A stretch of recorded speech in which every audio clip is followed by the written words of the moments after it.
நிறைய பேர் கேட்டுட்டே இருந்தீங்க. ஸோ இது என்ன அப்படின்னு நிறைய வீட்டில் பார்த்தீங்கன்னா இது தொங்கிட்டு இருக்கும். ஸோ இது ஒன்றுமே கிடையாது, இது ஒரு பீட்டா பவுல் தான். நிறைய பார்த்துக்கலாம். பீட்டாஸ்லேயே நிறைய பேர் வந்து நிறைய யூனிக்காக வந்து யூஸ் பண்ணணும்னு இருப்பாங்க. டேங்கு அதே போல் பவுல்ஸ்லாம். அதே மாதிரி இது ஒரு பவுல். இது வந்து ஒரு பிளாஸ்டிக் பவுல், கீழே போட்டாலுமே உடையாது. ஸோ இது அந்த காரணம் வந்து அந்த பவுல். இந்த ஒரு பவுலில் ஒரு ஃபிஷ்ஷை விட்டு காட்டுறேன். ஸோ எப்படி இருக்குது அப்படின்ட்டு இந்த வீடியோ பார்ப்போம். ஸோ இப்போ அதுக்கு வந்து பார்த்தீங்கன்னா இந்த ஒரு ஃபிஷ்ஷை எடுத்துக்கிறோம். ஸோ இந்த ஃபிஷ்ஷை வந்து பார்த்தீங்க அப்படின்னாக்கா நம்ம இந்த பவுலில் வரும். ஸோ எந்த அளவு இருக்குது அப்படின்னு மட்டும் பாருங்க. ஸோ இது வந்து வேறு ஒரு ஹேங்கிங் கூட பண்ணிக்கலாம். ஸோ இது பண்ணிவிட்டு இது வந்து லாக் இருக்கும். ஸோ இந்த லாக் வந்து ப்ரெஸ் பண்ணிக்கலாம். ஸோ அவ்வளோதான் பார்த்தீங்கன்னா ஒரு பவுல் வந்து ரெடி ஆயிடுச்சு.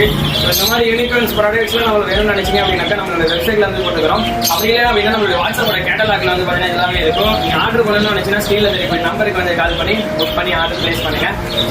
பாய்.